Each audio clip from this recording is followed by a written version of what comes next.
Coming up on today's episode of One Way Sports, it's a Friday, which means a full NFL preview of every single game coming up this weekend. I can't believe it's already week 5. We're a quarter of the way in. Thursday night football just went down yesterday. No reaction to that on today's podcast. Just a full NFL preview. And then, of course, tomorrow is a massive pay-per-view week. UFC 307 goes down in Salt Lake City. Khalil Roundtree Jr. takes on Alex Poetan Pereira, as well as Raquel Pennington and Juliana Pena. Another title fight. Great cards, or great fights on that card. Cannot wait to preview all of that. And then, of course, we have PWay's Parlay. If you guys are fading, you guys are winning. If you're riding, then you're losing. I have one big UFC parlay, which is just the whole main card I'm going to predict, and then we have, of course, the usual NFL TD scores, and then the over/under or against the spread bets. That's all coming up later, but we are going to start things off today, of course, on a Friday with our full NFL preview. One Way Sports starts right now. Okay, week 5 is upon us. Only 2 undefeated teams remain. And it's been a great football season so far. Obviously, scoring's been down just a little bit. Defenses have been playing well. We've seen Jaden Daniels, the rookie, ball out. A lot of the quarterbacks and same faces and new places have all been balling out. Sam Darnold, Baker Mayfield, Geno's playing well.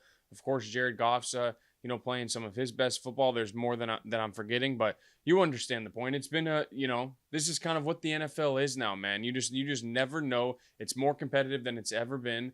I know the Chiefs are undefeated and 2-time defending champions, but they haven't looked like the best team, the best 4-0 team, in the world. The Vikings have looked great, and we have it's an interesting slate this weekend.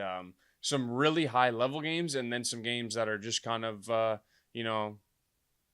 whatever. But those are the games that those are the slates that usually deliver, more than anyone, that has a crazy witching hour on Red Zone. You get the point. First game up tonight, or that we're going to preview today on a Friday, is Jets at Vikings. Vikings are favored by 2.5. The over/under is 40.5, and this is our first London game. So this one will be played at Tottenham Hotspur Stadium. The Vikings are 3-0 in London since 2007 when the London game started. Aaron Rodgers is 17-11-1 in his career versus the Vikings. Obviously, spent a whole bunch of time playing them in that division. If the Vikings start 5-0 and they beat the Jets in London, depending on how they do it, we'll see what the reaction is. But the Jets looked terrible last week. There was all the fuss in the media this week about Saleh saying this about the cadence and Rodgers saying that about the cadence. Regardless, their offense is not on the same page. Their defense gave up 9 points last week, or 10, excuse me. Their defense gave up 10 points last week, 1 touchdown and a field goal, and they've played well, for pretty much the first 4 games, and the offense has not picked up the slack. There's been a whole bunch of rumors this week about possibly Devontae Adams being traded to the Jets. It's just there's a lot of noise in New York right now, and I think a win obviously helps quiet that, or just help subside some of the negative conversation that's going on over there. But they got to start winning some football games. That loss last week is really bad because they did not expect to be coming to London 3-1, flying all the way over there, needing a big time win against the Vikings, who are undefeated and have looked like one of the best teams in the NFL. The Jets had 5 false start penalties last week. That's my point about the cadence issue, is that Rodgers, has played like this for so long. And, I'd say to the offensive lineman, you got to get on his page more than I would say Rodgers stop the cadence stuff, because he's the one that's in that organization. He's the one that's proven he can win football games at the highest level. Another Sam Darnold revenge game. He's 1-0 in his career versus the Jets. But the last time he played the Jets, he did not lead the NFL in passing touchdowns, and he was not the first quarterback in Super Bowl history, or in the Super Bowl era, to go 4-0 with two plus touchdown passes in each game. Darnold has been flat balling. Now, he has had a couple turnovers, but they got Addison back last week, and you saw the impact of that. Aaron Jones still looks like he's fully in his prime. Justin Jefferson, we already know about. He dealt with that ankle last week didn't look like it affected him at all. It's just when you combine it's almost like Darnold got to have, the cheat sheet spending last year in San Francisco and then coming to, Minnesota this year. I know it's not the exact same offense, but it's similar language and it's similar concepts. So Darnold has just exceeded, I think, everyone's expectations. I've heard the conversation all this week about, like, do you believe in Sam Darnold yet? Do you believe in the Vikings yet? It's just like, you have to believe in what you're seeing right now. Even if they start losing games and Darnold starts playing a little bit more up and down, I think we've gotten to a different level of baseline with Sam Darnold. Is the difference is the baseline is not I'm seeing ghosts anymore, or excuse me, like the floor was seeing ghosts forever, and now his floor is just a couple turnovers, maybe a bad game here or there. We'll see what happens, but he's taking care of the football. He's accurate right now, and he just fits the system, and he looks like the Darnold that everyone was so excited about coming out of USC. Jets offense, they have to figure it out, man. Breece Hall and Garrett Wilson have not been a factor to the level that anybody thought this year. Garrett Wilson and Rodgers are not on the same page. Breece Hall, I think he had 2 carries in the second half last week. So I don't know what's going on with their run game, with their offense. A lot of these guys played in the system last year. I know Rodgers wasn't there last year, but I can't imagine that much has changed. But they got to get it figured out, and it's not going to be easy. Minnesota's kind of been the talk. Their defense has kind of been the talk of the town defensively with, the quarterbacks, stymieing C.J. Stroud 34-7, and then Brock Purdy going up to, Brian Flores after the game saying your scheme is crazy. But they're 32nd against the pass and 2nd against the run, but they've only allowed 15 points per game, which is 4th in the NFL. So they're getting stops in the red zone, and they're creating turnovers when they need to. But you can throw on this team. Not as easy to run. So we'll see if Rodgers can take advantage of that. He knows this defense well. He's played against Harrison Smith and some of these Minnesota guys a whole bunch of times. He was talking about it on McAfee on Tuesday. So I expect Rodgers to understand the plan and what they're trying to accomplish. And we'll see if the Jets defense can take away Justin Jefferson and possibly slow down some of those other weapons. I'm really intrigued by this game. I think this is a great London game. Usually some of the London games, you're like, am I really going to wake up that early for that game? I think this one's probably worth it. 2 good teams, a 4-0 team.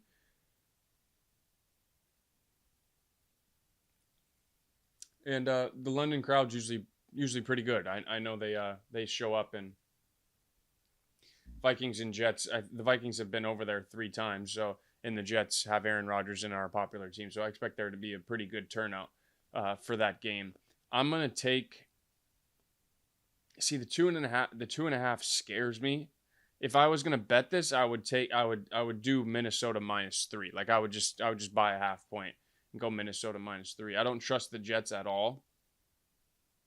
At all, really. But that's Jets at Vikings. I'm gonna take the Vikings -2.5. Even though if I bet it in real life, it would be a -3. Next game. This is when these next 2 games are the best games of the weekend. I like to go in chronological order. That's why we started with the London games. But Bills at Texans. Bills are favored by 1. Over under is 47.5. First ever C.J. Stroud versus Josh Allen game. I said this for Sunday Night Football last week. That you gotta love when we get the top quarterback matchups. Now the Allen versus Lamar Jackson one didn't live up to the hype because the Ravens just ran all over the Bills and Derrick Henry started that game ridiculously. But this one should be everything that we hope for it. Indoor stadium, so there'll be no weather issues. Both offenses have played really well to start the year, minus last week for Buffalo. Josh Allen, only has 2 turnovers. Both of them are fumbles, and that's his most consecutive games without an interception so far. So he's taking care of the football. They're moving it well. And Nico Collins is ascending for Houston. We saw it last year, but this year he's taken another step. He's got 30 catches for 489 yards and only 2 touchdowns, but he's got the most yards and the second most receptions, and he's the first player in Texans history with 450 plus receiving yards in his first 4 games of a season. So the Texans Might also get Tank Dell back this week. Laramie Tunsil did practice, but probably still no Joe Mixon. Now, Cam Akers has done a pretty good job filling in for Mixon, but Mixon just is Mixon's a hell of a running back in this league and is very good out of the backfield. Hits, can run through the tackles, can bounce it outside. You could see that Texans were making him a focal point of their offense through those first couple weeks before he got injured. I don't think there's any point in rushing Mixon back. Like, you have Akers, Abumawale caught the game-winning touchdown last week. That's Enrique's brother. So Houston doesn't need to rush Joe Mixon back. I think they're okay for right now, even though they do miss him. Khalil Shakir and Taylor Rapp both missed practice for the Bills. Remember, I'm recording this on a Thursday, so if new information comes out Friday and Saturday, obviously these injuries 2 more days before they play. Travel day is on Saturday, so you have to keep that in mind. So could be down some key players on both sides, but I expect this to be a high-scoring affair. That's why you see the over-unders at 47.5. 28-21, 31-28 feels, fantastic here. Texans do lead the league in penalties with 40. I don't know if that's just because they're a young team, they're still gelling, or if they're just kind of dealing with some discipline problems. I know Laramie Tunsil has had a bunch to start the year. I think like 12 or 13 already. So that doesn't help. But I'm excited to watch this game. Both teams are 3-1. It's a big-time game in the AFC, potentially for down the road, because we're expecting the Texans to probably win their division, right? They have a 2-game lead over everybody, and nobody's on their level in that one. The Bills, have a great shot of winning the division. But this game, if let's say they both win the division at the end of the year, this game could be the decider between the 2 and the 3 seed, which could potentially lead to Buffalo or Houston getting to host the, divisional round game to go to the conference championship. So it's just, I think this game's got a lot of stakes on it long term, not just short term as well. Short term, one of these fan bases might freak out a little bit, and then there'll be some overreactions depending on how the game plays out. But one of these teams is going to be 3-2. And if the Bills lose, it'll be like, oh, what happened to the Bills? They started 3-0. And now they've lost 2 in a row. If it's for the Texans, it'll be like, hey, are they not as good as we thought? I won't be worried about either one of these teams unless it's, something weird happens, big injury, whatever, that you get it. But I think both these teams will be in it till the end. This is definitely the best game of the morning slate. Besides the next one we're going to talk about, these are the 2 best games of the morning slate. Bills-Texans on paper is phenomenal. Obviously, Stephon Diggs is also, playing his former team for the second time in 3 weeks. He went back to Minnesota 2 weeks ago. They got their doors blown off. This time the Bills come to the Texans, so he's not going back to Buffalo, but he will get to be reunited with, say hi to Josh Allen and all that stuff. And I'm excited for that to probably get put to bed in the pregame when those guys, link back up and all that stuff. So didn't play that well against Minnesota. We'll see if he gets some more opportunities in Buffalo. This game, you're just picking who you think's going to win. And, it's an interesting one. I didn't really love what I saw from the Texans last week.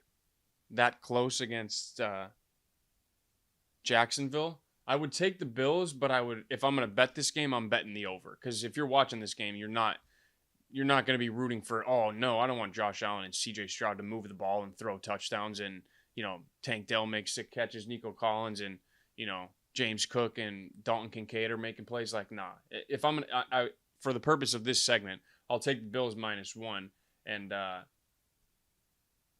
if I'm going to bet the game in real life, it's going to be over 47.5 for sure.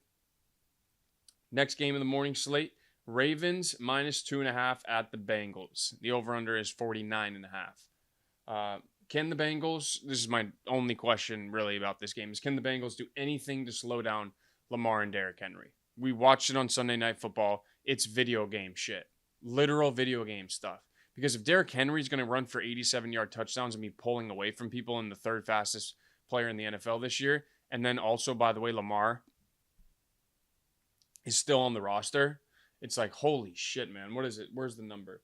220 rush yards per game. They're the number one total offense and obviously the number one rushing offense. It looked like after the first 2 weeks, I mean, they should have beat the Raiders and they should be 3-1 right now, but they're not. They're 2-2. But they've definitely figured out, hey, Derrick Henry's still that guy, and Lamar is still just as good, playing just like a little bit of a read option game, simple pass game, take the shots when we need to, be efficient, Lamar. We still have Patrick Ricard in the backfield, and we got a great O-line. They're just gonna fucking run the ball down your throat and just say, hey, tackle us. That's really all they're gonna say is just tackle us. And it's a beautiful thing to watch because when they wear those all black uniforms and they beat teams up like that, it's like oh, okay. So the Ravens are still very much so the Ravens. Lamar is also 8-2 in his career versus the Bengals, 7-1 since Lou Anarumo became the defensive coordinator. And if you've watched any Cincinnati, obviously you know they're 1-3, but their defense has mightily struggled this season. Now, Burrow and the boys played well last week against the Panthers. Their offense has been fine the last 3 weeks. Outside of week 1, their offense has been fine. Burrow's played really, really good the last 3 weeks. He looks healthy after all the overreaction from the water bottle video in week 1. This is a nut cutting game for the Bengals, man. Like, because if they win this game, their whole season looks different because now they have the same record as the Bengals. The Browns are also 1-3. So if the Browns lose, they're 1-4, which now means the Browns are last in the division. And then the Steelers, we'll talk about them later, have a tough game against the Cowboys this weekend. After this weekend, we could be living in a world where the Bengals and Ravens are both 2-3, but we feel completely different about the 2-3. And the Steelers are 3-2 after starting 3-0, and that's a one game. It's a one game difference in that division, and that's the AFC North for you. I would not be surprised if that happens at all, especially because the odds makers only have. I mean, I guess they're 2.5 point favorites on the road, but I don't know. The Baltimore has the number 1 rush defense, but they're number 29 against the pass. So Burrow, Chase, Higgins, Yoshivas, I think he's playing this week.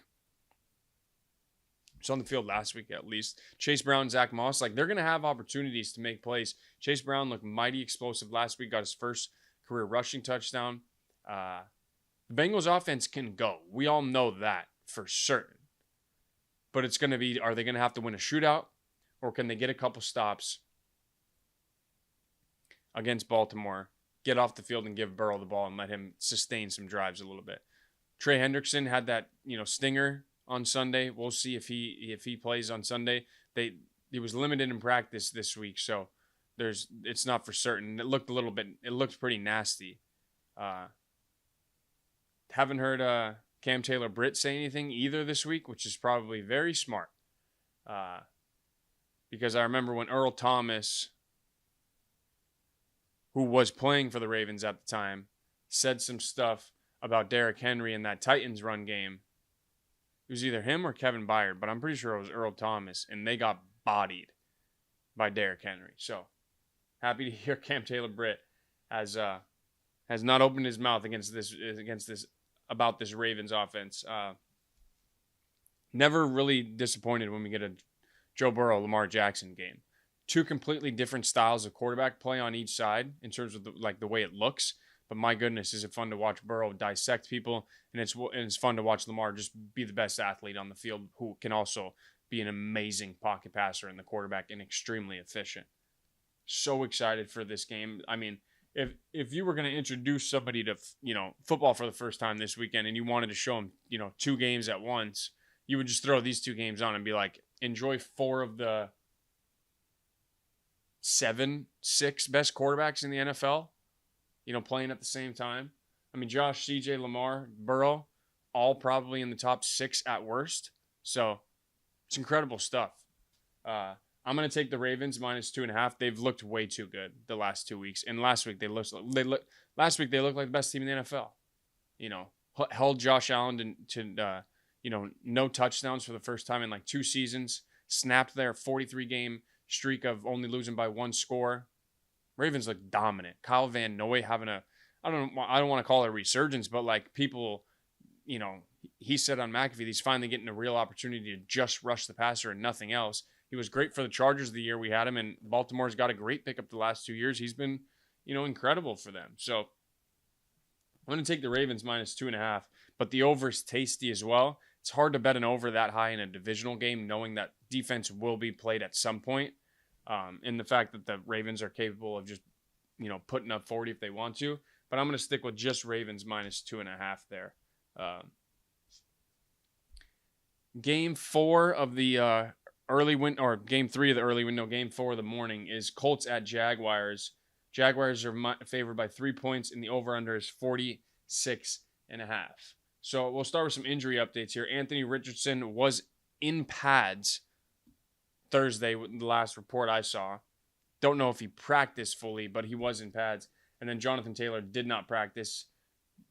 Probably be a surprise if he plays on Sunday, but you can never rule out these guys that are so tough. I don't have an update on Richardson. It's just so different with the quarterback because you give them literally up until the very last minute you have to make the decision. It'll be about if he can protect himself and run full speed, and because that was what they said last week is he just couldn't run full speed. I hope that Richardson's out for another week just so we get another week of Flacco and we don't get Richardson coming back too early and getting hurt like what happened last year. I hope the Colts learn from that because I think they brought him back too soon last year a couple times, maybe every time, and he got hurt. So that's the Colts side of things. Travis Etienne missed practice on Wednesday. Did not see if he returned Thursday. And then Josh Hines-Allen is also working back from a concussion. So that's just all going to be about clearing the protocol. But we could see some guys, we could see both running backs out on both sides. Although I would project that most likely both of them play. But don't quote me on that. I'm just, these are NFL guys. And this is a massive divisional game. And especially for the Jaguars who are 0-4. Now, to the, most glaring stat I might throw at you this week. The Colts have not beaten the Jaguars in Jacksonville since 2014. They've lost 9 straight road games against Jacksonville. One of them was in London, but 8 straight in Jacksonville. And there's some voodoo shit that goes on when the Colts go down to Jacksonville. What was that, 2 years ago when the Colts had an opportunity to make the playoffs? That might have been after Urban Meyer was fired.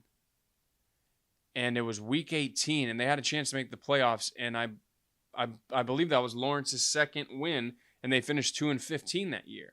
I'm almost positive that happened because I remember McAfee going crazy about it, calling him the clown show, because the Jaguars fans were showing up with bags over their heads and painting their clown faces. Like that's the kind of voodoo shit I'm talking about that happens to the Colts in Jacksonville.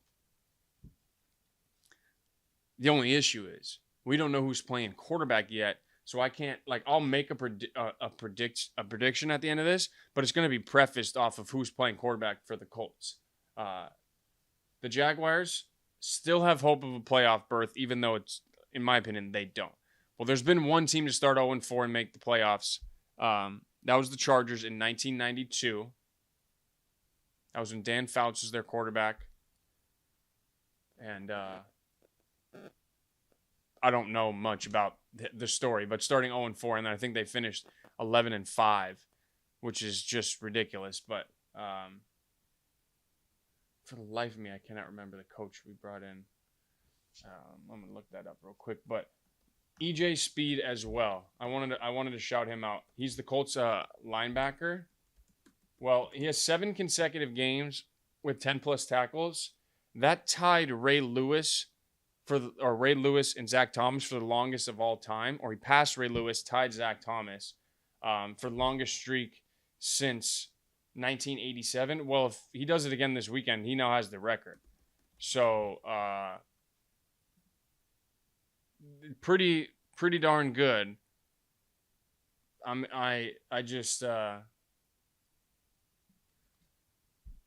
This Colts defense took a lot of shit the first couple weeks, and the one thing they do is they do tackle, and they in their linebacking core especially is pretty ridiculous in terms of just flying to the ball.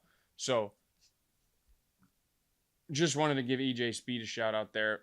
I'm not the most excited about this game. The Jaguars have to show something, man. And we still don't know who's playing quarterback for the Colts. It'll be a exciting divisional game, possibly, no matter who plays quarterback. But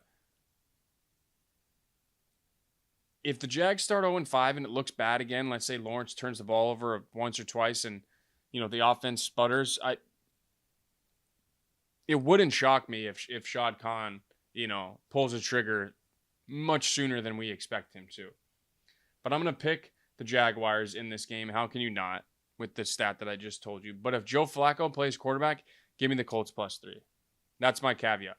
Flacco plays, I'm taking the Colts. If it's Richardson, give me the Jaguars just because I think you need somebody like a Flacco to, overturn that curse. These next 3 games in the morning window are nothing special, guys. Browns at Commanders. Commanders are favored by 3. Now, this would probably be the best game of the remainder of the 3 just because Jaden Daniels is playing.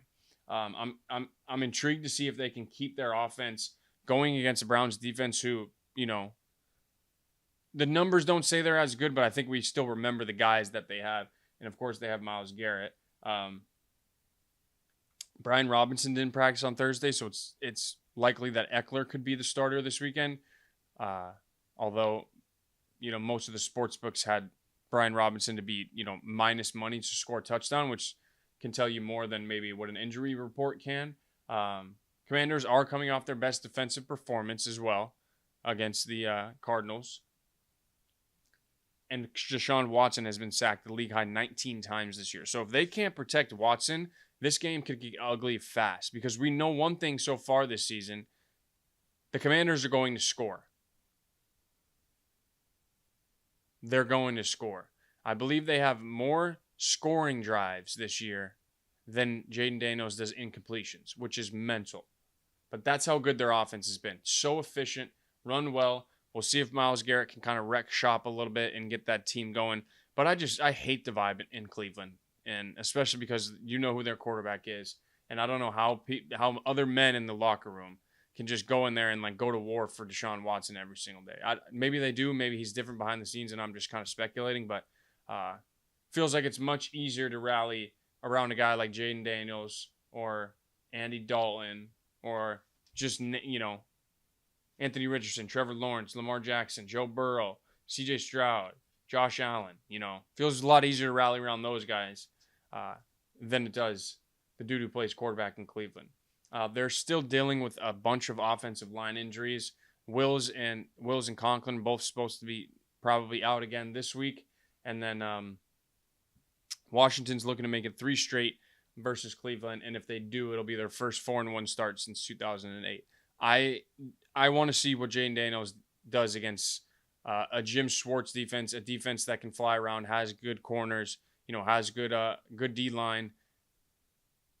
And it is a home game. So Commanders fans, I got to imagine Commanders fans, knowing what's in front of them, a 4-1 start's a big cushion, and you're atop that division. You want to stay atop that division. I'll be excited to watch Jaden Daniels operate against this defense. Can he be as efficient as he's been the last 2 weeks? We will find out. I'm going to take the Commanders, though, at -3, and I'm going to take the over at 43.5. I like both of them. 27-17 final. I like the Commanders. I'm kidding. I don't know if they win by 10, but I think we get over 43.5 points in this one. But I do like the Commanders -3, even though it'll probably push. Okay, next one, Panthers at Bears. Bears are 4-point favorites at home. Over-under's 40.5. And this is almost like I can't imagine what it's like for the Panthers to go into this game, seeing what their quarterback situation is like with Bryce Young not playing a year after you traded everything to go get him. And now the Bears have Caleb Williams, who you certainly would have drafted, but they got your pick, now starting against you while your number 1 quarterback is benched. It's a weird spot to be in. Bears are coming off their first clean offensive game, I guess you could say. No turnovers, 131 rushing yards. They found some balance there. The Panthers just aren't very good, and they lost Shaq Thompson and Josie Jewell, their 2 starting inside linebackers. Josie Jewell's got a hamstring. He's he's out for a while. And then Shaq Thompson tore his Achilles. He's out for the year. And I believe Derek Brown is still out for them. I'm going to check on that, but I'm almost positive Derek Brown is still out as well. So they're down, 3 of their best players, without a doubt. On defense, I still believe in the red rifle, but it's going to be an uphill battle for the Panthers. I predicted that they'd win 5 games with Andy Dalton. I don't know. They might. They might win 5 games, but it's been last week was not a great finish for them. They're underdogs by 4 to the number 1 overall pick, and the team whose offense has not played great. But there's not much to say on this game besides the fact that it's just, if you're a Carolina fan, man, this has got to be just a kick in the dick. And especially if they lose this game, because you go, okay, so now we lost with Andy Dalton as your quarterback instead of Bryce Young. We're 1-4. They have Caleb Williams, and we suck. Yeah. Bears defense needs to slow down pretty much 2 guys, Chuba Hubbard and Deontay Johnson. They got Jaquan Brisker, Jalen Johnson, a bunch of other guys on the back end. Good defensive line up front. I think the Bears can dominate this game. Legitimately, if they get the defensive performances they've been getting the first couple weeks, maybe even get a score on special teams or on defense, I think they could. I think this could make for a very fun Sunday for Chicago Bears fans. I'm going to take the Bears -4 all day in this one. I don't know. I can't. With the amount of defensive injuries that the Panthers have, I just can't do it. I just can't get myself to do it. Give me the Bears -4. Last game of the morning slate. Dolphins at Patriots. Boy, Patriots are a favorite in the game because they're at home, and the over-under is 36.5. This is the 26th ranked offense in the Dolphins versus the 32nd ranked offense in New England. I bet you if you took the stats after Tua has played, this would be the 32nd offense versus the 31st offense. Tyler Huntley is expected to start again. He had 96 yards and a rushing touchdown on Monday against Tennessee. And Ramondre Stevenson is probably being benched for fumbling in the first 4 games. Not permanently, but benched for this game for Antonio Gibson. Now, if you're a Patriots fan, you're probably going, I mean, it doesn't even matter. Like, I don't even know if I want to win this game.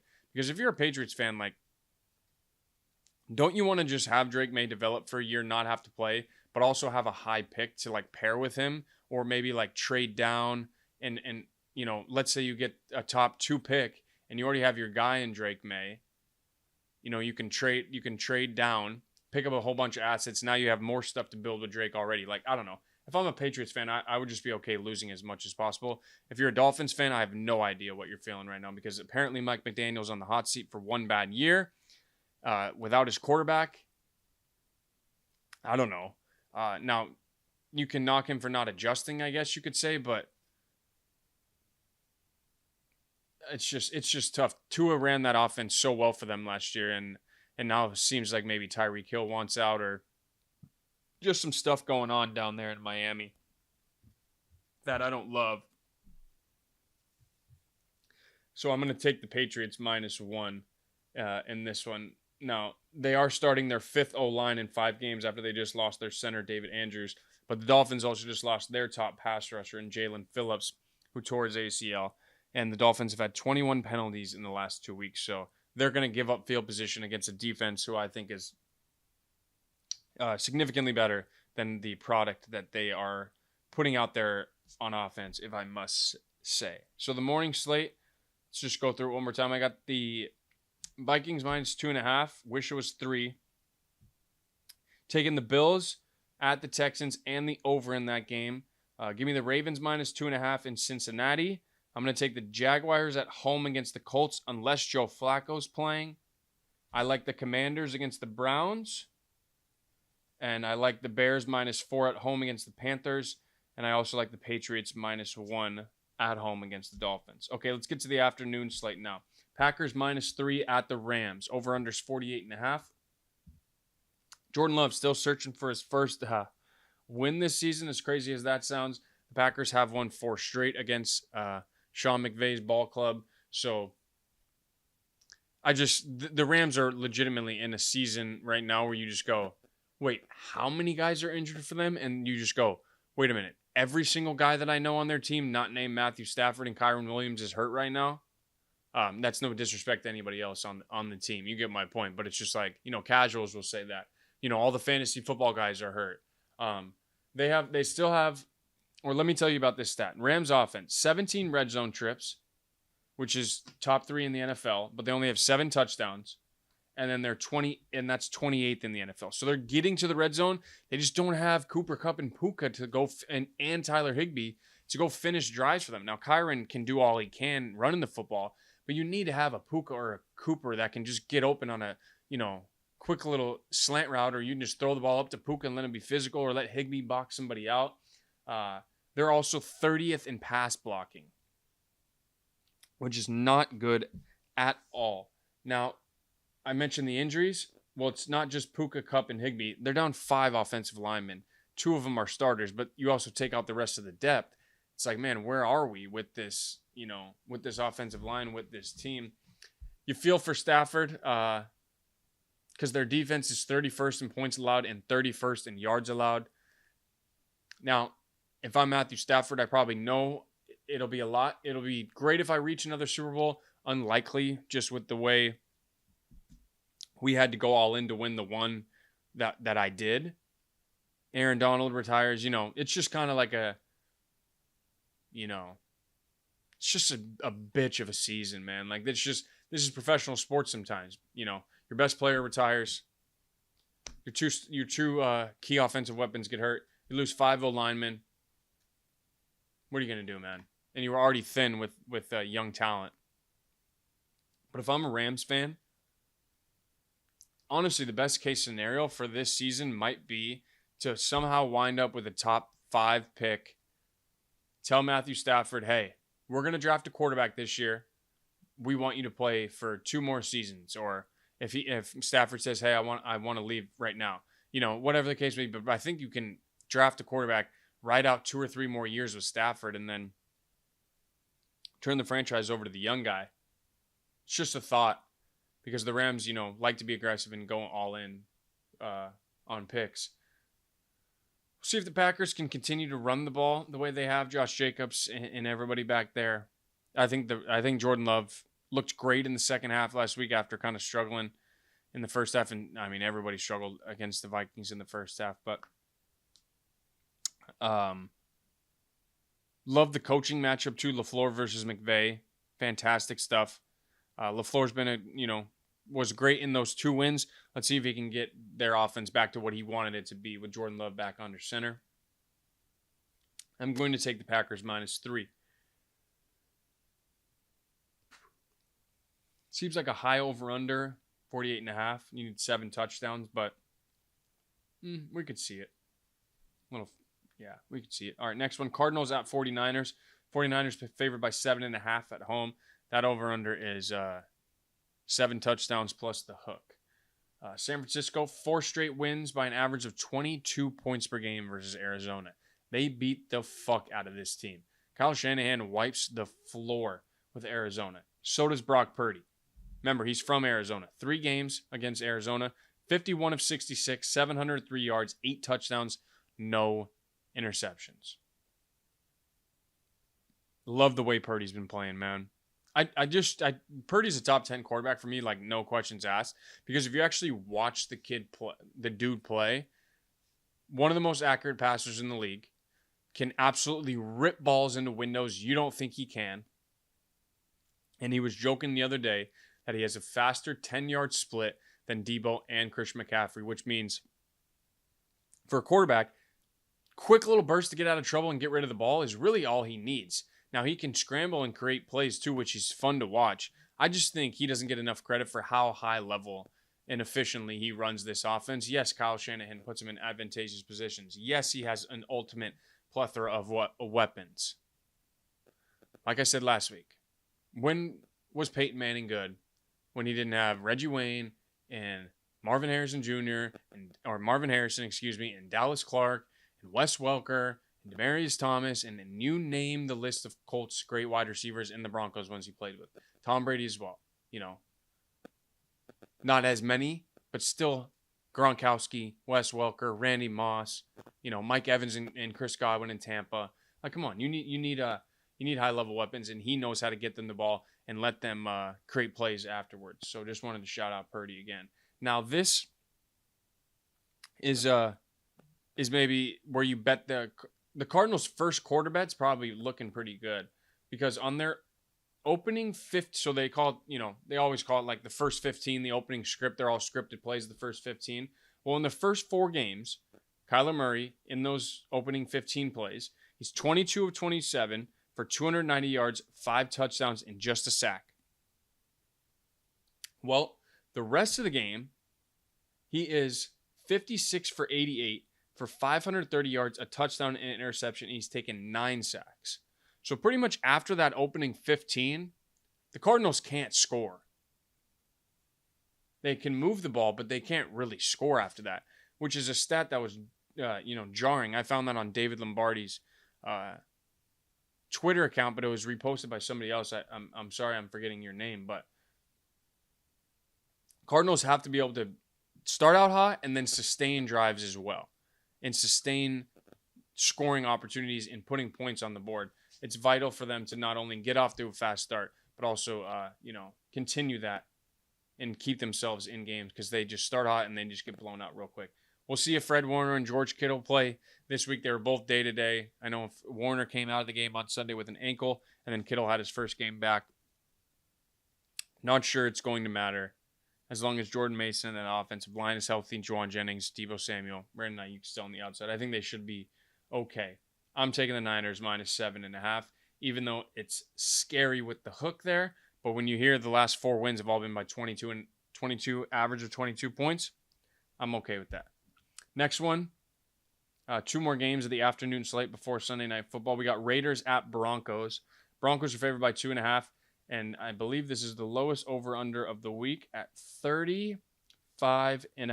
Yes, just lower than Dolphins and Patriots, which is pretty embarrassing when you think about the fact that Dolphins and Patriots is Jacoby Brissett versus Tyler Huntley. So 2 backup quarterbacks, legit backup quarterbacks. And then Raiders and Broncos is, you could call Gardner Minshew a backup, but he started 13 games last year and then was named the starter this year. And Bo Nix is the Broncos starter. And 35.5, that is a low fucking number. But all we really want to talk about in this Raiders, all we really want to talk about is Davante Adams here. I've said repeatedly for a year and a half now that I'm a Chargers fan, and I'm saying this. Get Davante Adams the fuck out of Las Vegas.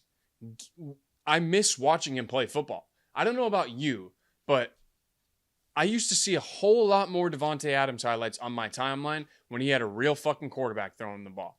Now, Derek and him made some plays together, sure.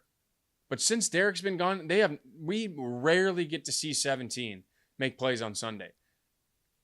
It was like a ritual. You would turn on a Packer game and you're like, we're 17. And he would make 4 plays, 5 plays a game, and you're just like, man, this guy's so fun to watch. And I still believe that he is at the top of his game and a top 3 receiver top 3 to 5 receiver in the NFL. I still believe that. Get him a real quarterback and find out what happens again. Tay is still that guy. And if the Raiders, I don't know what's going on there. Apparently, he might have wanted a new contract. If the Raiders don't want to pay him, whatever, dude. Thank you. Because let me tell you, Raider fans out there, Tom Telesco running your franchise, you're in fucking trouble. You are in trouble. That guy, good luck. You watch the Chargers for the last decade, that's what you're in for, with a lesser quarterback. And people give him all the credit for drafting Justin Herbert. Guess what? If the fucking Dolphins would have drafted Herbert, who would the Chargers have drafted? Tua. You act like he made some big decision. He didn't. He just picked the quarterback that was available. That's beside the point. I want Davante out of Vegas as soon as possible. Now you're going to ask me, where do I want to see him play? I wouldn't mind seeing him play in Pittsburgh. Wouldn't mind seeing him play. Let me look, because there's some teams I don't want to see him play for the Saints. Do not put him with fucking Derek Carr again. Please do not put him with Derek Carr again. Now, the Jets were rumored. Okay. It would just be fun to watch him throw the ball. Rodgers throw the ball to him again. I wonder if he would play for Buffalo.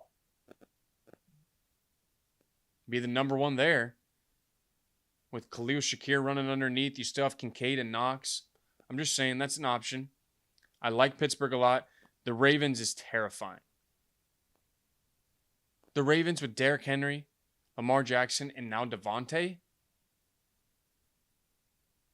I mean, boy, that's scary. Nobody in the AFC South is trading for him. Nobody in the AFC West is getting him for obvious reasons.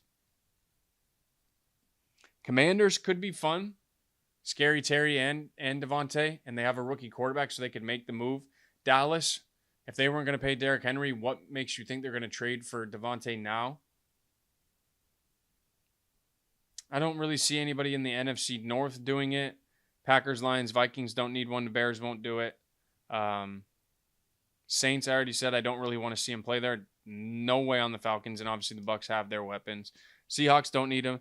Niners don't really need him. Cardinals don't really need him. And the Rams, he's not going to go play there. I really think it's between, for him, it's probably between, anybody who's going to win. But if I was Devontae or as a fan, where do I want to see him play? My top four would be, Baltimore, Pittsburgh, Jets, or Bills. Now, if you want him in the NFC, I'd like to see him play for Washington. That'd be fun. Now, it would be disgusting seeing him in that jersey, but it's beside the point. I think Buffalo's terrifying, and if I'm Buffalo, might be a year rental, depending on what you have to give up. It'd be an interesting decision, but Devontae Adams sure is a guy. I just don't think they'll do it because they don't want to put Josh back in that position he was just in. Max Crosby might be out as well. And the Raiders have won 8 straight versus the Broncos. That's all I really have for you on that game. If the Raiders lose this game, I think they probably go to O'Connell, the rookie from last year. I think they go to O'Connell if they lose this game. And I believe if the Broncos, that would be 3 straight wins for the Broncos, which would be mighty impressive. Sean Payton is still just such an elite coach no matter what you say about him. To win that game last week proves it with a rookie quarterback. I'm going to take the Broncos minus 2.5. No, I'm not. I'm going to take the under 35.5. I don't want anything to do with the spread in this game. Give me under 35.5. Last game of the morning slate before Sunday Night Football. Giants at Seahawks. Seahawks are favored by 6.5. Over-unders 43.5.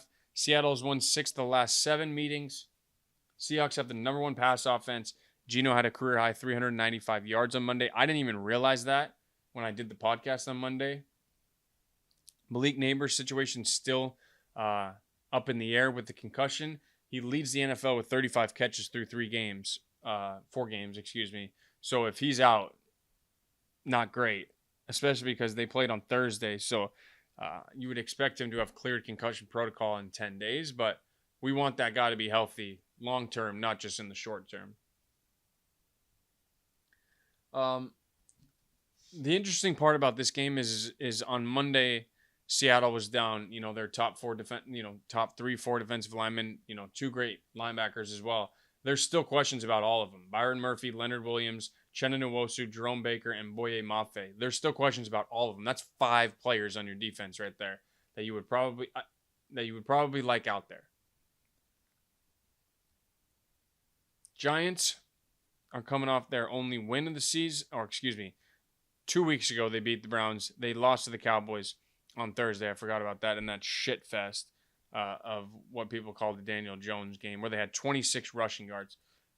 They got to run the football on the Seahawks if they want to have any shot of winning this game. I don't see it happening. Even down those guys, Seattle's not playing Detroit's offensive line with Jahmyr Gibbs and David Montgomery in the backfield. They're just not. I'm taking the Seahawks minus 6.5. Geno is fucking balling. Geno's balling, guys. Got to be so happy for that dude. I know you guys all watched him at West Virginia just like I did. Dude could sling the rock. And then when he got drafted, they just kept putting him on the video in the green room, similar to what they did to Lamar It's just like, man, like once a kid you know is not going to get drafted, stop fucking showing him in the green room. Geno took that like a champ, has bounced around, finally found a home in Seattle. And after watching this is his third season there, is anybody surprised that Seattle moved on from Russell Wilson to Geno? Not only on the field production, but also I can't imagine that anybody is happy or like anybody is upset that it's Geno's personality as the leader of that franchise instead of Russ. No, that's not a shot at Russ. Absolutely, that was a shot at Russ. Great quarterback, but feels very much so like a fabricated persona of what he is. The high knees on the plane. You guys heard all of it. Give me Seattle minus 6.5 because I'm riding with Geno and DK and all those boys down there in Seattle. Okay. Sunday night football. Cowboys at Steelers. Steelers are favored by 2.5. Over-under is 44.5. This is an all-time NFL franchise game. Cowboys' first ever NFL game was against the Steelers. These teams have played in 3 Super Bowls against each other. Steelers won 2 of them versus Dallas in the 70s. Dallas's last Super Bowl was against Pittsburgh in 1995. Now, Big Mike McCarthy as well. That's a Pittsburgh man right there, and he's going back home to Pittsburgh to play the Steelers on Sunday Night Football. I'm sure that won't be talked about at all. No, it will, because Mike's the man, and he's rapidly approaching, that top 15 in the wins list. No matter what you say about, Mike, he's a damn good football coach. He just doesn't need the amount of highlight and scrutiny that he gets in Dallas. I'm not saying he's the best coach in the NFL, but I don't know if there's not 32 of them better than Mike McCarthy. I'll say that for certain. Now, injuries pretty big on both sides in terms of player impact. No Micah Parsons, no DeMarcus Lawrence, no Brandon Cooks for Dallas. So you're down your 2 best pass rushers and you're kind of your security blanket, wide receiver, and you're already thin at that. Not security blanket isn't when CeeDee Lamb is double cover. Don't get it twisted here, guys. And then for the Steelers, no Alex Highsmith, no Jalen Warren, and no Cordell Patterson. So if you have Najee in fantasy, you want to start him this week because he's going to get the fucking rock. And Najee's been running like somebody owes him money. And somebody does owe him money because the Steelers didn't pick up that 5th-year option, which means Najee Harris is a free agent after this year. He running like he wants some bread. Figuratively and literally. He's running like he's hungry, and he's running like he wants that bag. Steelers defense is 2nd overall and 8th against the pass. Dak is 4th in the NFL in yards per game this season with 268 yards. I don't have any faith in the Cowboys at all, but also the Steelers looked beatable last week, but I don't expect the Cowboys to be able to run the ball at all. So they're going to have to do it all through the air. And if they're down Brandon Cooks, and you're playing against the Steelers defense that has the ability to take away at least double CeeDee Lamb all night, it's going to be on Jake Ferguson and the rest of that supporting cast to be able to get open so Dak Prescott can, make plays and keep their offense on the field, especially down your 2 best pass rushers. Justin Fields could run wild on these boys on Sunday. Cowboys defense has already struggled a little bit, this year so far. This is just an all-time franchise game in the history on both of these sides. And 9 Super Bowl, what is it? I think it's 11 Super Bowls, actually, 6 and 5, right? Steelers have 6 and the Cowboys have 5. 11 Super Bowls is, that's a lot of Super Bowls combined. So these are the two of the most, historic franchises in all of American sports going head-to-head on a day where America's never more American, and that is on Sunday when Carrie Underwood gets up there and sings that song. Waiting all day for Sunday night, Cowboys-Steelers. I'm taking the Steelers minus 2.5. I also, we'll leave the over-under alone. Give me the Steelers minus 2.5.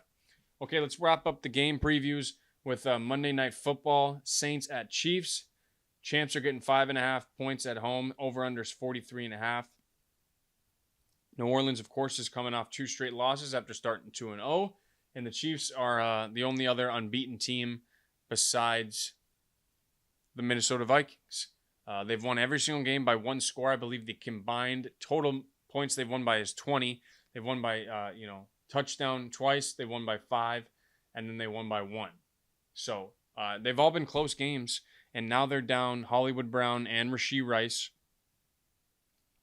Good news for Chiefs fans is Kareem Hunt looked, pretty solid last week after coming off the couch. Travis Kelce also had his best game of the season, but they're going to need some people to step up for them. Juju Watson, Justin Watson, they're thin. They're thin at wide receiver, and I wouldn't be surprised if they make a move for a guy like DeAndre Hopkins, who they were rumored to be interested in, a couple years ago. I don't think they'll be in the Devontae Adams market. We'll see what happens. They need another. I think they need another weapon, but they will lean heavily. I think probably using Samaje Perine out of the backfield to catch some passes. They still have Carson Steele, but I think he's going to be on the bench after fumbling again. And I think Kareem Hunt will get the majority of the rock for them on Monday night. This is also pretty damn cool. Monday night in Kansas City.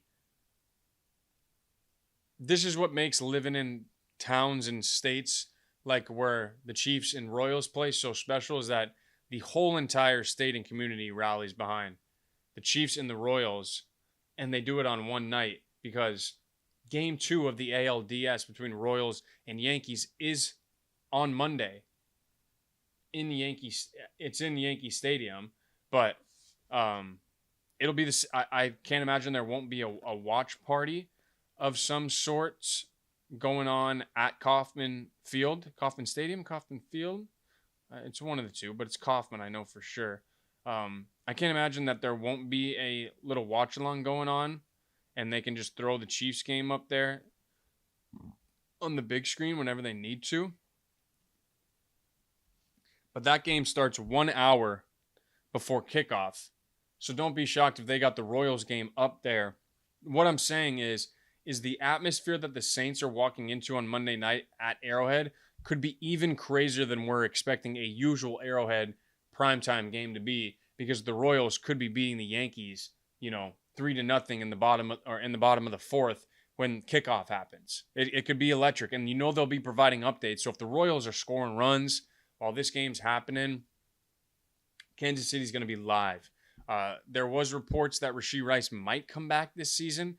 I don't really know how that's possible when you see the hits, but he's getting second opinions. Adam Schefter said they'll have more information in the coming weeks or so. They're definitely down Hollywood Brown and Rashee Rice already. McCole Hardman will probably get some more snaps as well, and we'll find out if Juju still has a little bit left in the tank. What do their tight ends have to offer, not named Travis Kelce? And, of course, they're going to have to lean heavily on Kareem Hunt and Samaje Perine in that backfield to get things done.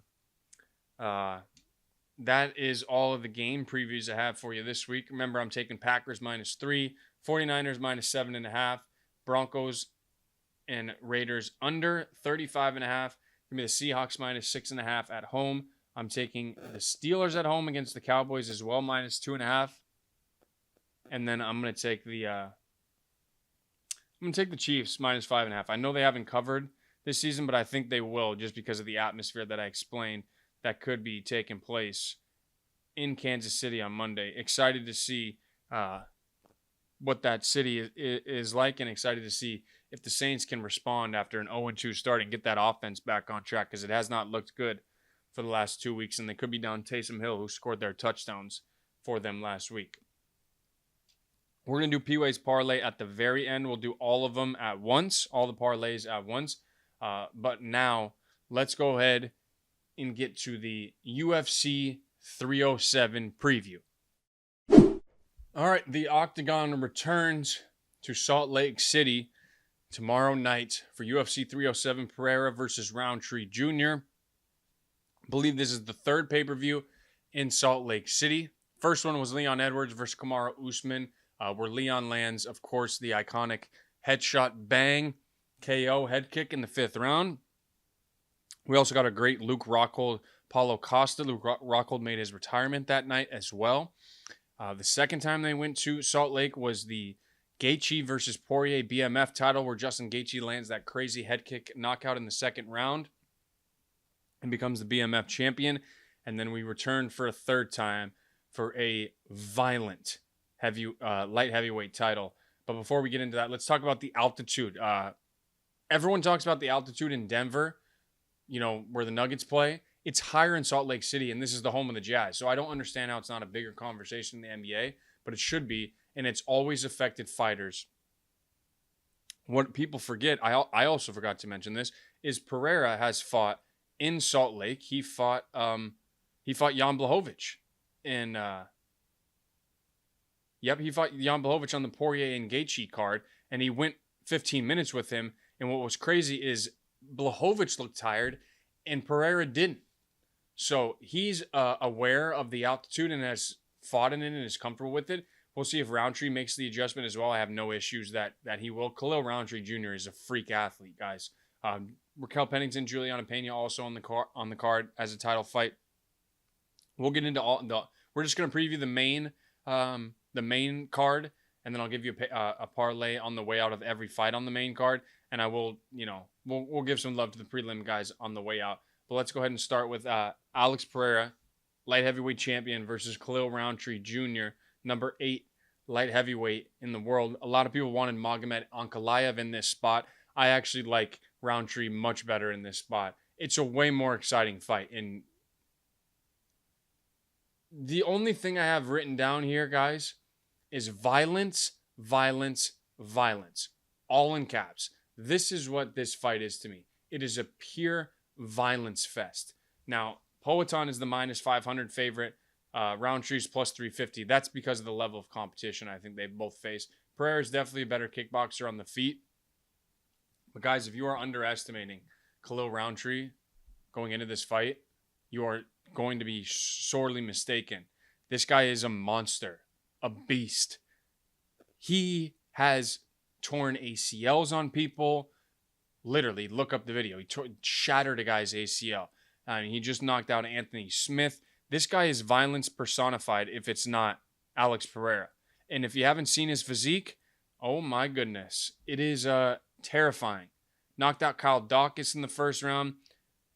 Modestas Bukauskas. Anthony Smith is his latest one in the third round. He's a violent killer, man. But it all starts with Poatan in this main event, man. It's the year of Poatan. It's been the run of Poatan, honestly. Minus the Adesanya loss, the guy's been flawless in the UFC. Flawless. And it's still, the more and more he wins and the more regularity he fights with, it makes the Adesanya KO even crazier. But you also have to remember that was at 85, not 205. He's got a 2.5-inch reach advantage on Roundtree and a 3-inch height advantage. I don't know if any of that's really going to matter in the grand scheme of things. If you're going to beat Pereira, you got to get on the inside on him. You can't take that left hook because you're going to sleep or you're going to get hurt very badly. Pereira's still only 11-2 in MMA. He's had 13 MMA fights. His last 3 wins are all by KO. Yuri Baraska twice. Jamal Hill, of course. And he's 6-1 in the UFC. 6-1, I'm pretty sure. His only loss is to Adesanya, and he only has 1 decision, which is to what's that dude's name? Bruno Silva. Yeah. So 1, 2, 3, 4, 5, 6, 7, 8, 9. I'm sorry, he's 9-1 in the UFC already. And by the way, 5 of those are title fights. That's just absurd. He's 4-1 in title fights. Has defended his belt twice already at 205. Absurd shit. And he's won a belt at 2 weight classes already. I mean, this guy's walking into the Hall of Fame, guys, when he's done. And he's been here for like a year and a half, 2 years. Roundtree comes in on the best form of his career. He's 14-5 on a 5-fight win streak. And I told you 4 of them are knockout. The only thing I can tell you for certain that will happen in this fight is somebody's going to sleep. And if somebody doesn't, we're getting a preview of 300 the movie number 2. Because that's what it'll look like. These dudes are warriors, man. And we thought the Prochazka in Pereira was intense. If Roundtree wants to be, this shit will be more intense. Because that dude is fucking terrifying when he gets into a cage. And he is violent. Viciously violent in there. And I expect this to be nasty, man. I think Roundtree can win. It's going to take, big shots and landing combinations and avoiding that left hook. But I think Roundtree can win. I'm going to pick Pereira, of course, obviously. But my one bet in this little spoiler of, the parlay for later. But my one bet in this is if this fight does not go the distance. No way. And if, like I said, if we do, we better turn it into a movie because that's what it's going to look like. It's going to look insane. I'm going to take Pereira just for the simple fact of confidence, form. He said that he finally got an operation on his knee and he's healthy for the first time in a couple of years fighting, which is just dumb to think about. Like, what do you mean you're not healthy? You haven't been healthy in years. That's beside the point. I'm going to pick Pereira. I'm so excited for this main event, guys. It's so good. I mean, you got two guys top of their game, violent power punchers. Both can knock each other out. Both land significant strikes at a high level. It's southpaw versus orthodox, which means that left hook is going to be there for the taking for Pereira. But that also means that left hand right down the middle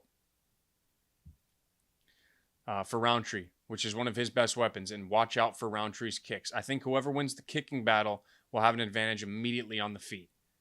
Pereira is one of the best leg kickers in the game, but Roundtree is one of the most violent and versatile leg kickers in the game. He does not, discriminate on where he throws his leg kicks. But give me Pereira by KO. But I think he can get hurt in this fight and potentially finished as well. Let's go to your next title fight. Raquel Pennington defending her belt against Juliana Pena. These women are familiar with each other. They both fought on the season 18 of The Ultimate Fighter, which was quite a long time ago. They both turned into champions, but there is no love lost between these ladies. I mean, I don't know anybody really in the 35-pound division that likes Juliana Pena at all, but you got to respect her shit talk and her ability to get you worked up for a fight. She did it to Amanda and won the first fight. We'll see what happens with Raquel here. Now, I'll be honest, not going to be the most exciting, probably stylistic clash that we've seen ever, but sometimes those are the ones that, surprise you. Like, nobody thought Juliana had a shot against Amanda, and then she ends up subbing her in the second round, and we all lose our mind. Pennington is the favorite at minus 175. Juliana is the underdog at plus 145. Now, I think the main reason for that line being that way, well, Juliana hasn't fought since the second Amanda Nunes fight, which was July 30th, 2022. It'll be 798 days since she last stepped in the octagon when she gets in there tomorrow night. Now, there was an injury in there, if I'm not mistaken, that held her out of fighting for the belt initially when Pennington won it. But Pennington's on a 6-fight win streak. She has the most fights ever at 135 at 17. Second most wins only behind Amanda with 12. She has a 64% takedown defense, which is what she's going to need if she's going to win this fight, in my opinion. It's all about volume and takedown defense. Because Juliana has 4 finishes, which is tied for the third most in the division. And her gym, she comes from the same gym as Bilal Muhammad, Ignacio Baja Mendez. That gym has been hot lately, winning lots of fights and doing it in dominant fashion. There's some other people in that gym that have been winning fights lately. She got a great head coach. Mike Valley, I believe, is her head coach. But what does she look like after the layoff? I'm not too worried about her. Juliana's got a crazy mindset, and as much as you can dislike what she says and all that stuff, you have to respect her ability to get in there and fight. She did not quit against Amanda in that second fight. She was getting fucked up. I mean, violently, brutally just destroyed in there, and she never gave up on herself. I think the key to victory for Juliana, takedowns and pressure. That's what she did to Amanda. Pressured her all night, was just in her face, landing. She can do that to Raquel as well. She'll find some success. And if she can land takedowns, get ground and pound, and find a submission, I think she can finish Raquel. I don't know if that happens, but both these women have different ways to win. But I think Juliana has a better chance of finishing the fight of the two women. The winner of this fight is getting Kayla Harrison. And Ketlin Vieira, which we'll talk about here coming up in a second. But these women know what's at stake here and what they get afterwards. If Pennington can defend this belt again, man, she really starts to build a resume that's very unique to women's fighting in the UFC and could be looking at a pioneer wing induction into the UFC Hall of Fame. Tough veteran, like as in the show, and she's a champion, been in the sport for a long time. Credit to her for battling back and winning the title after losing to Holly Holm a second time a couple years ago. I'm going to take Juliana Pena here at plus 145. I think she can. I think it'll be fairly even on the feet. I think Pennington's the better striker for sure, but it's about who's landing more, and I think Juliana lands or throws a little bit more recklessly, which could lead to her landing just in weird exchanges.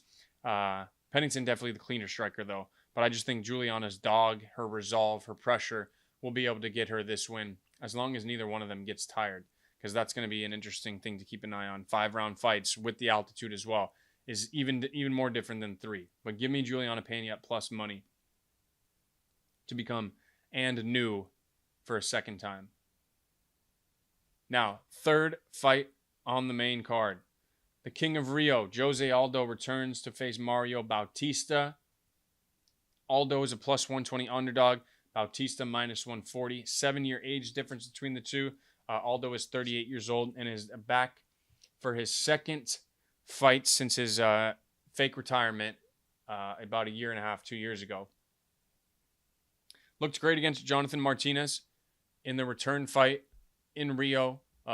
He's not the Jose Aldo that won the title at 45, but this guy can still win fights and get shit done.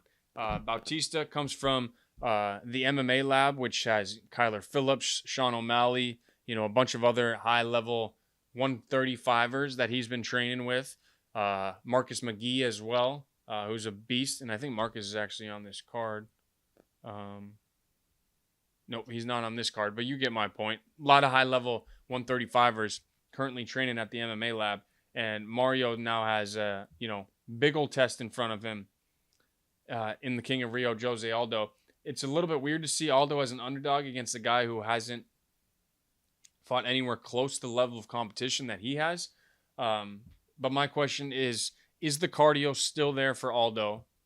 And does he have the cardio, or is the speed still there for Aldo? And does he have the cardio to go 15 minutes? I'm not sure I have the answer to those questions right now. The speed, I definitely think will still be there. It's the cardio that I have questions about.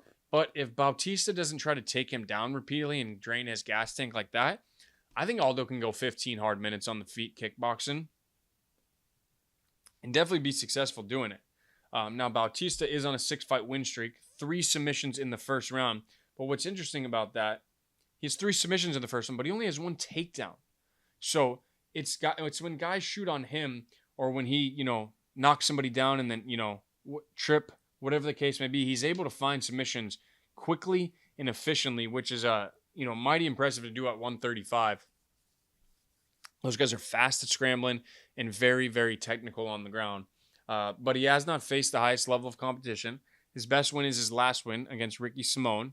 But it's nothing like Aldo. You could argue Jonathan Martinez, Ricky Simone on the same level. But before that, you're talking about Jose Aldo lost to Merab Dvalishvili. He beat Rob Font, Pedro Munoz, and Chito Vera. Those guys are all ranked. And Merab's the champ right now. So I'm just saying, Aldo has faced a totally different stratosphere of competition, and I think that has to be the difference in this fight is the level of competition. And I think Bautista, this is probably a great fight for Bautista to gain even more experience. I know he's 31, but I just think the King of Rio, Jose Aldo, finds a way to get it done, gets himself back in the mix, obviously a top 10, but a win here could get him another huge co-main event spot as a potential title eliminator of some sort. You never know, but I like Aldo to get his second win of 2024 since the comeback at plus 120. 2 underdogs I picked in a row. Okay. Roman Dolidze versus Kevin Holland at middleweight. Dolidze is the number 10 ranked middleweight. Holland obviously bounces back up and down between 170 and 185. He's the number 15th ranked welterweight, but he has a bunch of experience at 185. Dolidze is the underdog at plus 125. Kevin Holland the favorite at minus 150. Kevin's 5 years younger, and he's got a 5-inch reach advantage. Kevin Holland having an 81-inch reach is just crazy. I mean, he's so long for any division that he fights in. Dolidze, he's 1-2 in his last 3. Now, he does have a win in his last fight against Anthony Smith in June. I believe that was the short notice one that was thrown together. Why am I blanking on which card they threw that on?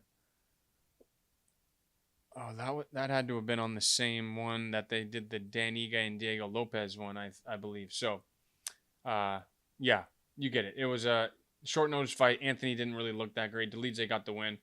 He's going to have to mix it up if he wants to win. Kevin's weakness, I'm not going to say, is the ground game, but I'd have to imagine that he's probably going to be giving up some weight because Dolidze has fought at 205 before he's back down at 185. I'd have to imagine Kevin's going to be giving up some strength on his end. And for Dolidze, it's all about takedowns and can he hold Holland down and land damage, because Holland will be trying to throw up submissions to get back up to his feet. But it'll be about positions for Dolidze over anything else. And for Holland, it's going to be about getting up by any means necessary. Kevin, he's 1-2 in his last 3. First round sub over Maleshi Olashechuk. For Kevin, it's always which one are we getting? Are we getting the Holland that's focused and locked in, the one that beat Jacare, the one that went on that run during that year when he was 5-0? I never know with Kevin. I hope we do, because he's so fun to watch. But he has, lost to Michael Venom Page, lost to Jack Della Maddalena. Not too bad losses whatsoever. But I'd like to see Kevin bounce back. He needs to land punches from distance. And like I said, use his submissions to get back up. I'm not picking against Kevin Holland here. I love Kevin Holland fights. I'm going to pick this, and even if I lose, I'm not going to be upset at myself, because I like watching Kevin Holland fight.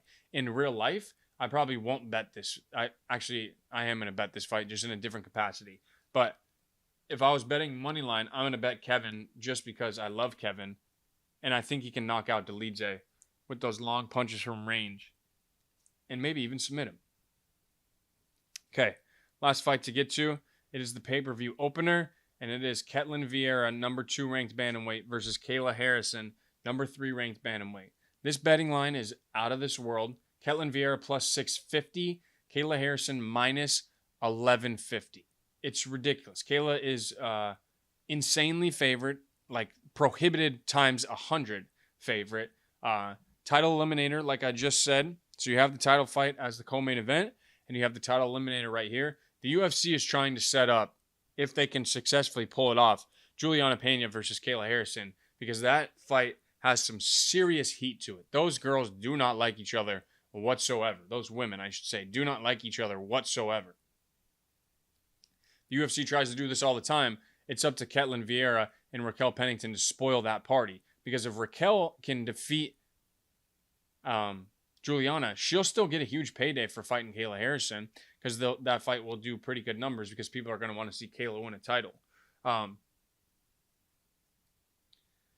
Ketlin Vieira's had one fight since July 22nd, and that was a loss versus July 22nd. I believe that was of last year, though, that she's had a fight. Yeah, so she's had one win since the Raquel Pennington she lost to in January of last year. She's only had one fight since, and it's against a girl's name who I cannot pronounce. Kianzad, I think is her name. So, what kind of form is she in? Has she been refining her skills? Has she been getting in better shape? Has she been injured? We don't know, or at least I don't know right now, because sometimes you don't get as much information on certain fighters on the card as you would like. She does have a 93% takedown defense, which is exactly why she's been paired up in this spot. She's going to have to make Kayla use big portions of energy and avoid the damage and takedowns as much as possible. She's going to get taken down. That's probably for certain. But it's about how do you get up, managing risk when you get up, and making Kayla work constantly to hold you down and all of those things. Now, for Kayla, she's only 1-0 in the UFC. Obviously, she beat Holly Holm in April. In a fight where she didn't look that great until Holly made a huge mistake. And she just took advantage of it, and the fight was over, pretty quickly after that. She does have, in her career, 9 first-round finishes, 7 wins by submission. But I always ask, because against Larissa Pacheco, who was the only person that's ever beat her, she's 17-1, and this was in PFL, she couldn't land her takedown consistently, and her hands were nowhere close to championship level, and that was not in the UFC. Ketlen Vieira got hands. She does. And if Caitlin can't land takedowns with consistency and, hold her down, I'm not saying she's going to get finished, but I think Kayla could get beat up and lose, for sure. And that's crazy to say from a minus 1150 favorite. But she's not as bulletproof as when Amanda Nunes was these big of favorites and when Valentina, because her game is not as well-rounded. She does not punch like Amanda Nunes, and she does not strike the overall arsenal like Valentina has. Am I going to pick against her? No. Because she is a beast of a woman. 2-time gold medal judo champion. I believe she's the only American ever to win 2 gold medals in judo. She did it in back-to-back years. She's a one-of-one special athlete in combat sports, and I'm excited to see her back in the octagon. Everything starts with the weight cut, though. So if you've seen this and the weight cut's already happened, hopefully it's all went well. But that's everything that starts with Kayla Harrison with the weight cut. Because years ago, she told Ariel Helwani that she'd have to cut off one of her legs to make 135. And now she's just doing it for a second time. Let's see what she looks like on the scales come later today. That is your main card preview for UFC 307. Just quickly again, I'm picking Poatan, Alex Pereira. Give me Juliana Pena, Jose Aldo, Kevin Holland, and Kayla Harrison. Those are just my bets for the podcast. I'll get you my PWay's Parlay in just a second. Let's actually just go ahead and jump into PWay's Parlay right now. Okay. Let's go ahead and start with the football bets. Wanted to leave it as one big PWay's Parlay segment instead of breaking it up into 2 different ones. Love what I have here today, but also I say that every week and I've never won anything. So none of it matters until we hit one. We're going to start with the over-under or spread. Give me the Bills and Texans over 47.5. I'm betting on both these quarterbacks and both these offenses to score points. Josh Allen, huge bounce back week is what I'm expecting. CJ Stroud and Nico Collins keep their connection going. They throw the rock a little bit more against the Bills defense, who's missing some pieces. I think we could get an all-time classic. Not an all-time. We can get a classic here, 31-28, 28-21. All that works for me. We need touchdowns. We need 7 touchdowns in this game, or the equivalent of it. Let's go out there and let's go get this shit. Stroud and Josh, I'm relying on you fellas. Let's go ahead and put some motherfucking points up this weekend, and let's get this thing started hot. Next up, instead of going another over, I'm going a team over. Give me the Ravens over 27.5 team total points. That is what I like. Ravens over 27.5. Fuck betting the over in that game. I'm just going to bet on the Ravens here. I think the Ravens are going to score 4 touchdowns pretty easily, to be honest with you. I know it's a divisional game, but this Ravens offense can run the rock, man. And I don't want to rely on the Bengals offense to score points.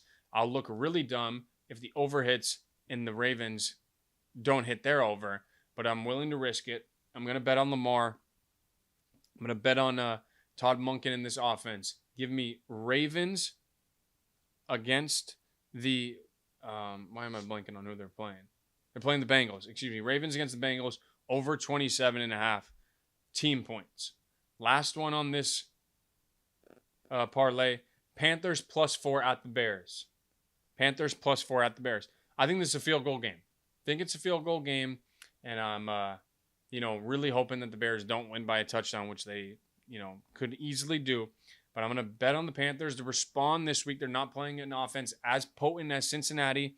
Their offense still moved the ball last week. Now they're playing a much better defense. I think Andy Dalton can keep this game close, and the Bears squeak out with a 3-point win, and PWay sneaks out with a nice cash on his bet. So if you noticed, all of those games are in the morning wave. Bills, Texans, Ravens, Bengals, and Panthers, Bears. All in the morning window. So if it doesn't hit in the morning window, we reload the clip and we hit the afternoon wave. But that parlay slip is at plus 800 on the total odds there. Bills and Texans over 47.5. Ravens over 27.5. Team total and the Panthers plus 4 at the Bears. Okay, touchdown scorers now.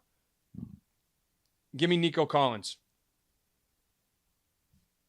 If I'm going to bet the over in that Bills-Texans game, I got to bet at least one player to score, right? And that's going to be Nico Collins. I bet James Cook last week. He let me down, but so did the rest of the Bills offense.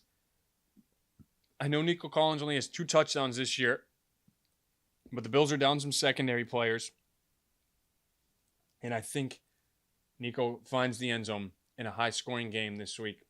Next, I like Jamar Chase plus 105. It's risky. They're playing the Ravens, who have, one of the best secondaries in football.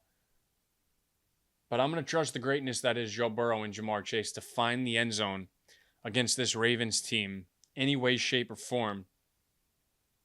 I'll take a pitch play. I'll take a rushing touchdown. I'll take a passing touchdown. I do not care.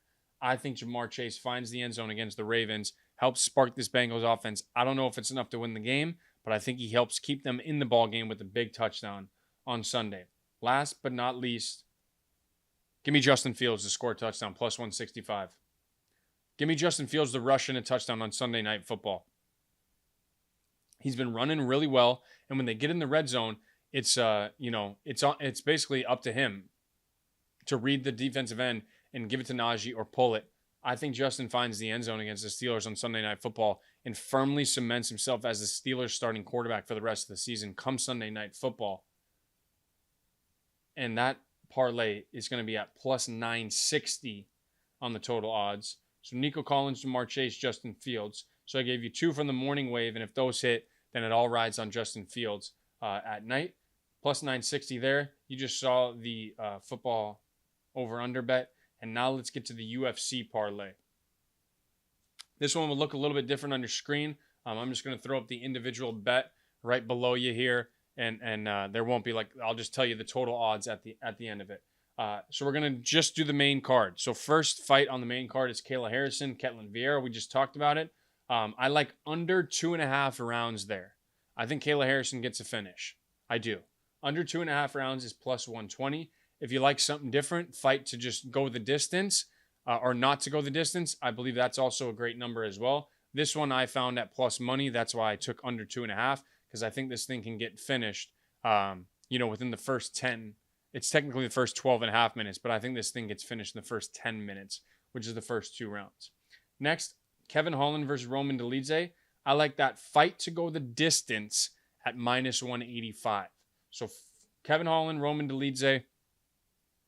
I think Kevin can finish him. I think Roman might be able to finish Kevin as well. But I think I see 15 hard-fought minutes here. Both guys need a win. I don't know if there's going to be a whole bunch of big risks taken in certain spots. Kevin seems to always put himself in some crazy scenario. I don't think Kevin gets finished. I think it's going to be hard for him to finish Dolidze, especially a guy who's fought at 205 and faced that level of power. Fight to go the distance, minus 185. In the sportsbook kind of, the way the line is makes you feel that way. Okay. This next one is totally up to you. You can either bet him just his money line or the method of victory. So I have Jose Aldo to win by decision at plus 180. Now his money line is plus 120. If you like that better, sure, it's less risky. But I think this fight goes the distance, and I think Aldo wins. So why not just bet Jose to win by decision instead of just going fight to go the distance? I like Jose Aldo to win by decision, and that's a plus 180. That's a great number just straight up by itself. If you want to parlay it with, whatever bet you like other on the card, something like that. But I love that bet, actually. Jose Aldo by decision plus 180. Next up, we're just gonna take Juliana Pena's money line plus 140. Let's not mess around. With this one, it's a very odd and stylistic matchup in the way that things can go. But I think Juliana is going to be hungry, ready to scrap, and she'll be able to get this one done. Give me Juliana Pena money line plus 140. And to round out our UFC main card parlay, it is going to be the main event not to go the distance at minus 1100. Put us something safe in there for us, just as in case we hit those first four, then we're just rooting for a finish in the main event and we cash this baby. So that's why I put that one as the final anchor leg, is I wanted something secure. If we hit those first four, that we're really not sweating the main event. We're just rooting for somebody to get knocked out, which is pretty fucking fun. And the total odds on that parlay is plus 2,405. Now it's a lot. I understand that's a lot. But these are some of my most successful ones, is when I know all 10 fighters on the main card really well, and I predict, instead of money lines, I try to predict how I think the fight will go. And I feel great about my reads on not who's going to win, but how the fight can play out. That is PWay's parlay for you. Let's hit a fucking bet this week, guys.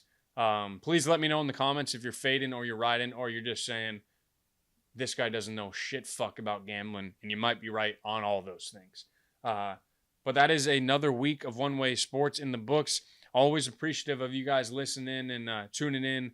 Hope you guys enjoyed Wednesday's podcast with the golf segment and all that stuff.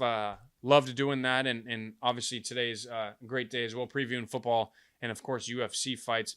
But enjoy your guys' weekend. Not a great slate of college football this weekend, but we do have, of course, UFC 307 on Saturday, which could get us through some stuff. Playoff baseball. Let's fucking go. Excited about all that, which is coming up this weekend. We might react to some of it on Monday or Wednesday. And then a big weekend slate of Sunday football, which you guys already know about. Enjoy it all. Enjoy your weekend. Thank you guys for tuning in and listening. This has been another episode of One Way Sports. I'll see you guys on Monday.